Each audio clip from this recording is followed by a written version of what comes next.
What's going on, YouTube? Culturedog Sam Hatch back here with another media update. I had been meaning to show you guys some of the stuff I'd picked up since, wow, going back to Texas. This is really about a half year's worth of stuff. But thankfully, there's really not that much of it because I really put myself on a major spending embargo for quite some time, and I wasn't getting much of anything, really, except for some new LaserDiscs here and there. So there's a lot of great stuff I normally would have run out and grabbed right away that I still don't have yet. But yeah, hopefully things will be looking up and getting a little bit more spending dough in the pockets sometime soon. But and apologies if I showed some of these in my last, I think my last update for movies and CDs and everything like that was back in May probably. So I probably maybe double dipping here. I think one of the last things I showed was this EP, The Kindred of the Sunset from the Vision Bleak, which is one of my favorite bands. If you like, it's like Typo Negative mixed with Metallica's Black Album. Amazing stuff. But this was a little teaser EP that they had live to promote their new album, The Unknown. But you could actually order it directly from the band, which I did, and I do often. But then finally, the release, The Unknown, came out, and I got the big, super kind of clamshell case version, which comes with there's a tapestry, which is up there somewhere. Maybe I'll show that to you guys some other time. But it has a couple bonus tracks. The disc itself is in a little super glossy digipack. And then the bonus tracks, interestingly, are on a little extra paper sleeve. But super psyched to have some new stuff from then. And even though it's pretty much double dipping, because I don't think there's any exclusive tracks on here I don't have already, but Prophecy also put together an introduction to the Vision Bleak timeline. I figure at best, or worst case scenario, I can let my wife check that out. And while I was in Texas, I don't know if I showed this to you guys, when I was at Vinyl Edge picking up a bunch of LaserDiscs, I also grabbed a copy of Hellstar's Nosferatu, Houston band, and still has the sticker. I gotta take that off. Classic Metal Blade release. And speaking of old school, originally, I believe this was a Metal Blade Atlantic, maybe? But it's been reissued from prosthetic with the entire set from Eindhoven. Testament live at Eindhoven from, 87? So, vintage stuff. 10 tracks. Really cool stuff. And I've been meaning to get that forever. There used to be like a shorter EP that was on vinyl that I never ended up getting. I couldn't remember when I picked this up. So in case I didn't show you, I just threw it into the pile. But it was the reloaded version with some extra bonus tracks that I didn't have yet from, that was his 2010 In Flames Clayman Reloaded. Classic stuff. Big In Flames fan. In fact, they just came through here not too long ago. And likewise, I found this in the used bin. And this is the original Century Media one with the goofy nudie forest artwork. They were later reissued this with some more kind of abstract beauty scene kind of artwork, but this is the silly like nudie forest lacuna coil in a reverie. I think this was actually on a list of like one of the worst album covers that I saw online not too long ago, but so grab that. And I couldn't remember if I'd showed this. I know I'd picked up the JoJo Gun 4-disc set, and then shortly thereafter I had to get Jay Ferguson has a 3-disc set reissued from Rhino. I've been looking for a copy of Thunder Island on CD forever. So yeah, it's got All Alone in the End Zone, Thunder Island, and Real Life Ain't This Way. And man, awesome stuff. Big Jay Ferguson fan. I mean, I like Spirit and everything too, but I love JoJo Gun. There's even a couple JoJo Gun tracks that he redid on here, but Thunder Island is just totally super cool. I can jam to that all day long. Produced by Bill Smichek, who did the Eagle stuff, and Joe Walsh is playing guitar on just about most of this stuff. Then I don't believe I showed these. I had hit a flea market.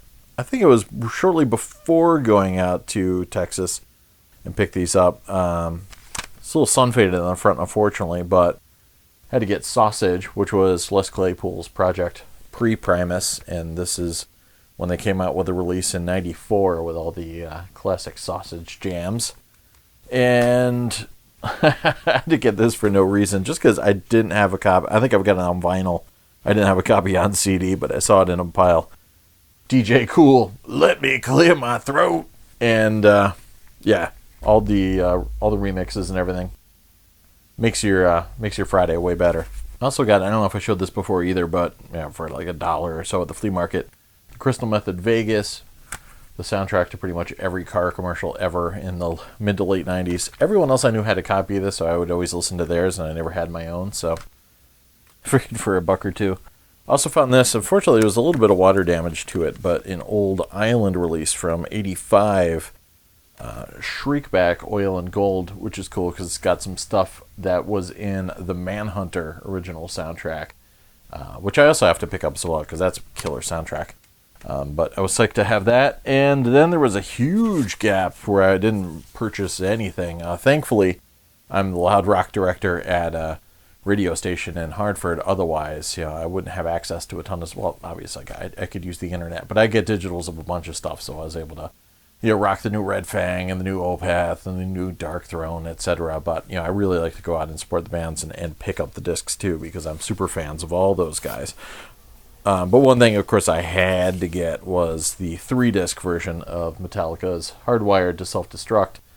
And it doesn't have any of the tracks on there on the back, but it's pretty much a compilation of every kind of like B-side and appearance that they've done over the past few years. And, of course, it has another studio version of Lords of Summer, and it's got the Ronnie Rising medley from the Dio tribute album, and I love their version of Remember Tomorrow by Iron Maiden, and then a ton of live stuff from a Record Store Day show, so pretty cool, and I was psyched to have that. I need to get the vinyl as well. Maybe Peter Biancardi can hook me up. Give me your vinyl, man. Can't remember where I left off on Blu-ray stuff. Some things I've been showing in my Spotlight collections anyways, but sadly I picked this up before the yellow sticker version came out, so this is the version with the double decay glitch there in one bit. But Star Trek II, the director's cut, Wrath of Khan, with the 50th anniversary kind of sash/obi strip there. But yeah, they did reissue this and fixed the problem, so this is not that fixed version. Also, couldn't remember if I showed this off. Picked up finally a used copy of the Steelbook Sherlock Holmes Game of Shadows. I don't know why I had never picked up the nothing on the inside. I hadn't really picked this up on disc, even though I was a fan of the series, and I had the first one on Blu-ray. My wife also picked up a Walmart exclusive 3-disc of the Junkie Total Recall remake. It was for like just a couple bucks.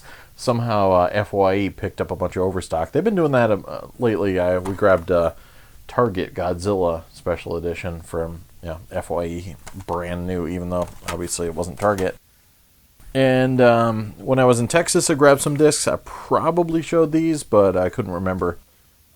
Crimson Peak, really, really gorgeous flick from Guillermo del Toro, and really liked it. Typical old school ghost story stuff. Big gothic mansion as well. Probably my favorite flick of the year, Robert Eggers' The Witch. Amazing flick. And in fact, I feel like watching it now again. And then, of course, Zootopia, which was rather cute as well. They just run out of the red-cased version, I think, that week. So I got the regular blue one with the DVD and digital copies. At some point over the summer, I got a copy of This Is 40, pretty cheap from Amazon. I'd been meaning to check it out. It's kind of a spiritual successor to Knocked Up, Judd Apatow stuff. And now I can finally check that out. Likewise, I think I get a gift card around my birthday, so I finally wanted to pick up the slack and get some newer Big Bang Theory seasons. So I got season 6 and season 7 and Blu-ray. These were like these super cheapy Blu-rays, really kind of no frills. It does have some extras, But yeah, they seem really lightweight. And there was one of them, I think it was this one. A couple episodes will not play on one of my players, but they play fine on another one, so yeah, go figure. And then, like a complete goofball, I'd still been missing a lot of bits in my Marvel, actually just viewing films, not even just in my collection.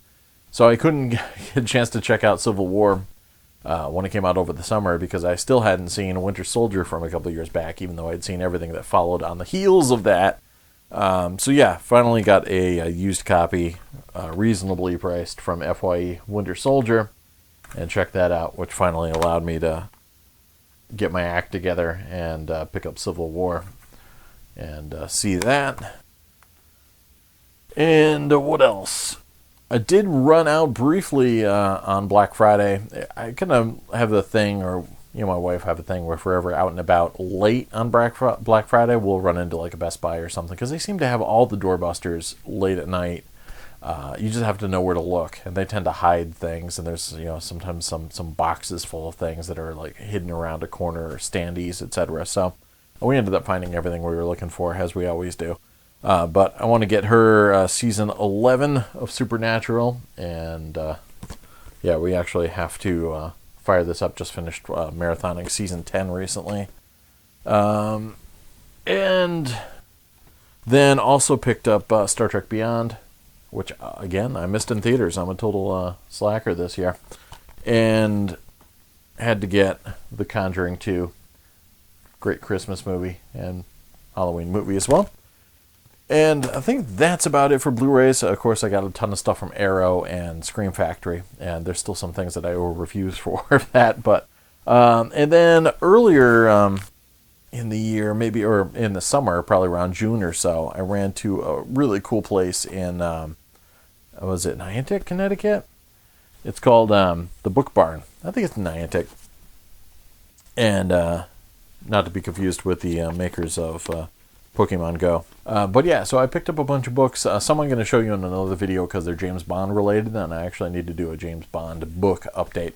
But this is James Bond related in a way. Ian Fleming is name dropped, but Ben McIntyre's Operation Mincemeat, a tale of using corpses to really interesting effect to foil the Nazis in World War II.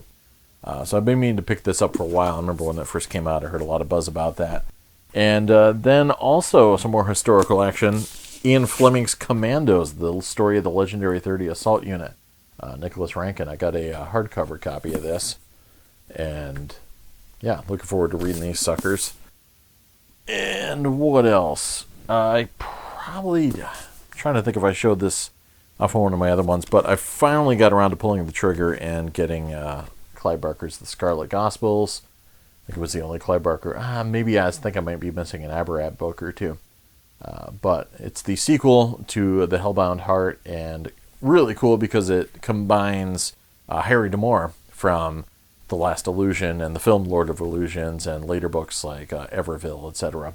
Mixes him in with the world of well, technically he's not Pinhead, though they kind of cleverly work that into the narrative here, that the Cenobite leader of the Order of the Gash is nicknamed Pinhead and doesn't like that very much. So Clive pretty cleverly worked that in there.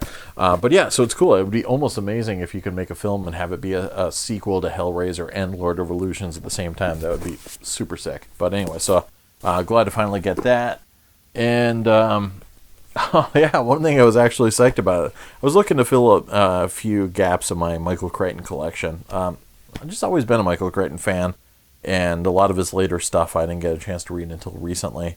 And this, I didn't even know was in print. It is the screenplay that he wrote with his wife at the time, Anne-Marie Martin, for Twister. And I am an unabashed fan of Twister. I love it. It is a summer favorite, and I think the film does have a lot of the Michael Crichton feel from his books. So I thought it would be way cool to actually check out the screenplay, which does have a few differences here and there, but not too much. And While I was in Texas, I picked up a signed copy of Joe Hill's newest one, The Fireman. I got that from Half Price Books. And, yeah, it's a bit of a beast, but looking forward to reading that sucker. And, oh yeah, back to the book barn. I got another Michael Crichton release, which I hadn't read. Hadn't seen the movie either, but Michael Crichton Timeline. Got it for next to nothing. So, I was psyched about that. Oh, yeah, I probably showed it. I'm trying to remember if I showed it, but I got 9, the movie on Blu-ray, too. So, if I didn't show it, I'll throw it in the next update video. I also picked up, I guess this doesn't really count as a book, but it's bound, but the service manual for a Sony MDP-333 LaserDisc player, of which I am a proud owner. Very cool to actually have the original service manual with all the the fold-out schematics and everything like that. So, yeah, all the wiring boards, all that stuff. Pretty sick. So, I got that from a service center that pretty much was ditching all of their old LaserDisc service manuals. It does have a copy of the actual owner's manual mixed in here, too, which I do have anyways, but in case I lose it, it's in there. But, yeah, wicked cool. I like getting these from old TV service centers because sometimes they'll have handwritten notes mixed in there. Oh, I also got a Pioneer one, which is super sick, but I'll show you that in the next video too. This is a training manual, like very similar to the disc that I had gotten that I showed in my LaserDisc update video. But yeah, I'll save that for another video. It's way cool, and yeah, that's about it. I'm probably missing a few things, and I probably had already showed you a few of these things, but many apologies for any double dipping, and I probably missed some comic books and things like that. But yeah, like I said, it's been a pretty lean finale to 2016, so hopefully 2017 will be a little bit looser for the pockets, and I can go out and get some more nonsense that I can share with y'all. Hopefully you enjoyed seeing some of this stuff, and hopefully everybody had a great holiday, and thanks for putting up with my slowness and getting some videos up and rolling again. But yeah, cheers everybody, talk to you soon.